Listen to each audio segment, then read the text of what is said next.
G'day ladies and gentlemen, my name is Zach and welcome back to Printed. And on today's episode of your favorite show, Hobby Highlights and Headlines, I'll be running you through everything that I have done this week, as well as some brand new hobby headlines coming straight to your ear holes. And this week's Hobby Hero, which features some pretty insane Warhammer builds. So without further ado, let's jump straight into it. Getting us started today, I actually painted a mini for the first time. I've actually completed something, and that is my beautiful little Techmarine, which I will admit I had a lot of fun with this model. Just something about it was really therapeutic. I didn't mind doing a couple extra steps on it, and although it's not painted to the utmost best of my ability, I'm really happy with how good it looks with the amount of time that I put in. For the most part, it was more or less the standard Games Workshop-esque process of putting base coats down, shading it, a couple edge highlights here, there, and everywhere. And yeah, overall, I'm really happy with it, and kind of itching to get into some more stuff because I was a very good boy, and I'll talk about it soon. But I didn't buy something. Next up, I have also been organizing my paints and things. Over the past week, I have been printing different paint holders and that sort of stuff because I want to get to a point in my hobby where I can just have everything nice and organized and not just kind of as a mess. I want to be able to find any paint that I want very easily, and I'm doing that by printing out a bunch of things for the Secundus IKEA shelf. I don't know what you call it, hobby board, pin board sort of thing. And for the time being, I right now just keep all of my paints in a crappy little drawer, and they're somewhat organized, but for the most part they kind of just get messed up, and then I have a lot of time finding things, and then I buy 2 of one paint, or maybe even 3 for some of them.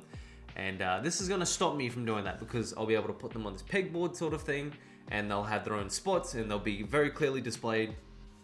And so I've been going through and just putting all the paints in sort of similar-ish 5-color lots. So keeping all my shades and everything together, all my contrast paints, so that if I'm ever looking for those guys, they're sort of near similar things. And I'm really excited to get it all organized because I'm not a very organized person, and I feel like this will help me hobby more efficiently and in a way that's a bit more fun. Now I have also, I'm going to leave a little sneak peek here for this week's hobby video, but I've been converting up some Turnip28 models, and something smells a little fishy to me. I will leave you with this little teaser right here, but that will be this week's hobby video, and I'm very excited to bring it to you guys because I managed to get some amazing models sent to me by a very kind company that reached out, and I'm excited to bring them to you.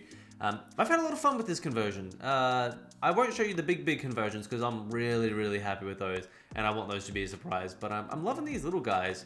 For those who don't know, Max Fitzgerald actually released the entire fish gang completely for free on his My Mini Factory. So if you want to grab it for yourself, the majority of these models over here that I did feature in the video, or so will be featuring in the video, I'll make sure to leave a link in the description because they're really cool models. And if you're looking to get into Turnip28, there's a bunch of different free STLs he has on his My Mini Factory. So I 100% recommend checking it out because Turnip28 is one of those fun games that I just feel like even if you're a fantastic painter or you're not the most confident painter, you can get amazing results by just slapping a bunch of enamel washes or even just regular washes over your models.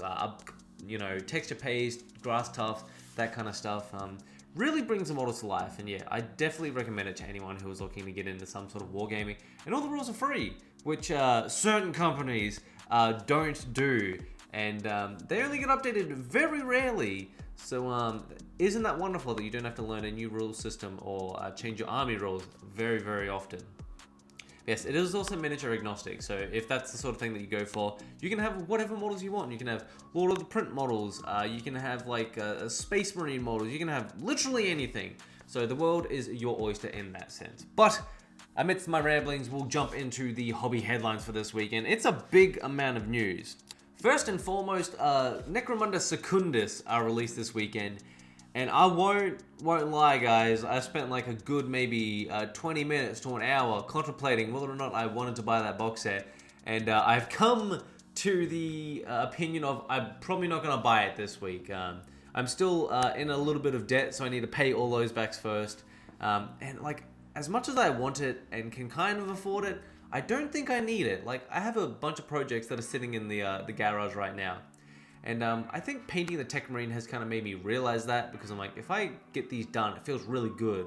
And I want to get to a point where I have nothing in my pile of shame, because I got to that point before, I think 2021 or something like that. Like, I genuinely painted everything in my pile and it felt so good. Like, the world was my oyster. Then I started buying stuff, and then I bought too much stuff, and now I'm swamped in. But yes, I did not buy that box, but maybe in the future, if it's still available, I might buy one, because I do love the models in it, and it's both Vansar and Genestealer Cults, which are two armies that I would, or if not collect now, go very well with my other armies that I do collect. Next up, there's a bunch of new dwarves from Games Workshop, and I'm not going to go too far into detail with this, but I will admit that Games Workshop is doing a lot of good things for the old world. And the fact that, like, they're not just taking all the old models and just, like, re-releasing them, which they are, but they're also adding, like, new fresh sculpts, which is really, really interesting to see. But the only caveat to that is you now have a bunch of old models next to brand new models, and there is that kind of juxtaposition of style, which I'm not sure if I'm a massive fan of. You can see it especially in the Orc boss that they released. He was very, very different to the old sculpts and kind of stood out. Like, I think it was just the way that they made his jaw was very one-sided, also very, very bottom-heavy, so it didn't look quite as good, or maybe it was a bit more exaggerated than I might have thought. But enough with that. The dwarves look absolutely fantastic, and I'm very, very keen to see what people do with them, because I'm not a dwarf player myself, but I always love seeing dwarf armies, just because they're tiny little dudes, they stack up really nicely, and yeah, they just look like fun little guys, so I'm very, very keen to see what people do with that.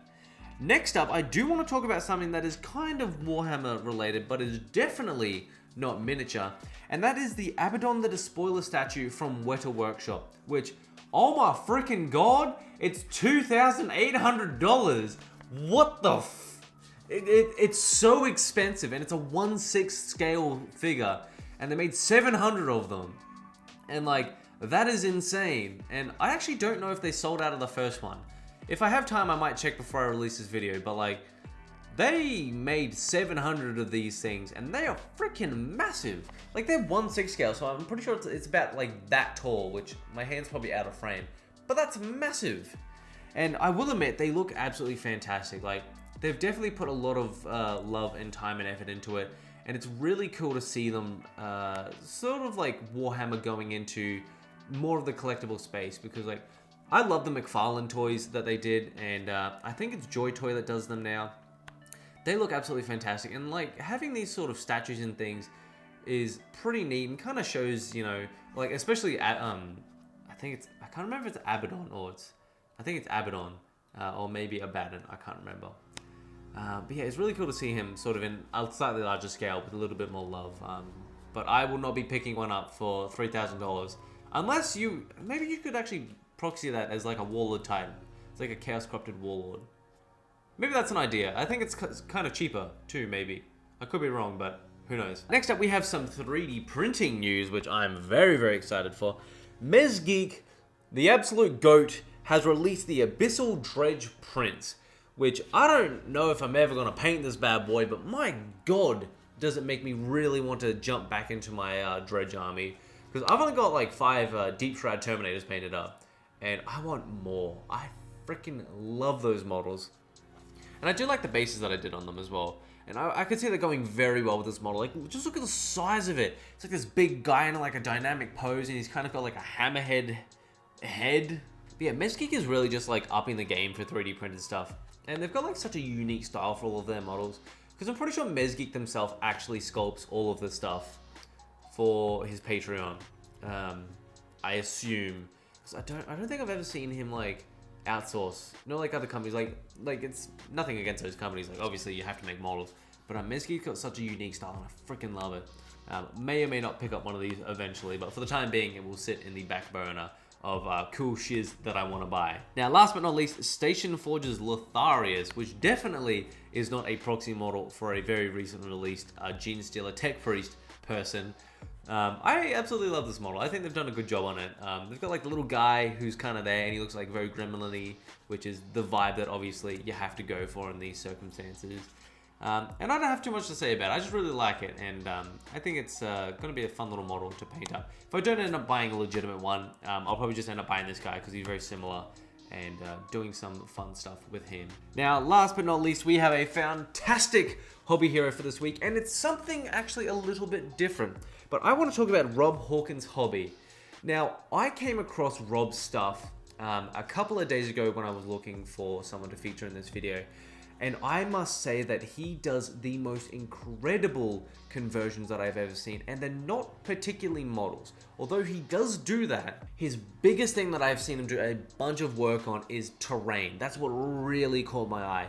And honest to God, you don't see a lot of people doing converted terrain, because obviously terrain is more or less like a board filler for most people, but like Rob takes it into his own hands and just creates these magnificent pieces. Like, especially the Skaven tower that he made. Like, he's got this really cool sort of telescopic, like, lens that comes down, like the warpstone portal. Really interesting. And yeah, and a very iconic paint style. Kind of reminds me of, like, GW, but with his own flair on it. And it is absolutely criminal that this man only has 650 followers, from what I can see. Obviously, he's putting hours and hours into these pieces. And I would love to see some more stuff from him, because, like, I recently followed him, and I've just been adoring going through his catalog of different things that he's built. And yes, I'm very excited to feature him in this video and hopefully give him a little bit more exposure. So if you want to go and check him out for yourself, I will leave a link down in the description below. So you can jump over there and show him some love, drop him a follow, maybe a couple likes on his stuff. I'm sure that he would love to see that, and I would love to see you guys go and do that for him. Absolutely talented person, and I really appreciate the work that he's doing, and it's kind of inspiring me to stop being lazy with my conversions and really put some effort into it, because I feel like it's a very gratifying process. But with that said and done, ladies and gentlemen, it is time for me to head off. Now, I just want to say, if you have indeed enjoyed this video, make sure to leave a like on it. And if you're new here, I would love to see your friendly face join our amazing community of hobby heroes. We are over 1,000 strong at this point, and we have brand new people joining every day. And I would love to see you in here with us. But ladies and gentlemen, thank you so much for watching. And until next time, happy hobbying. Bye.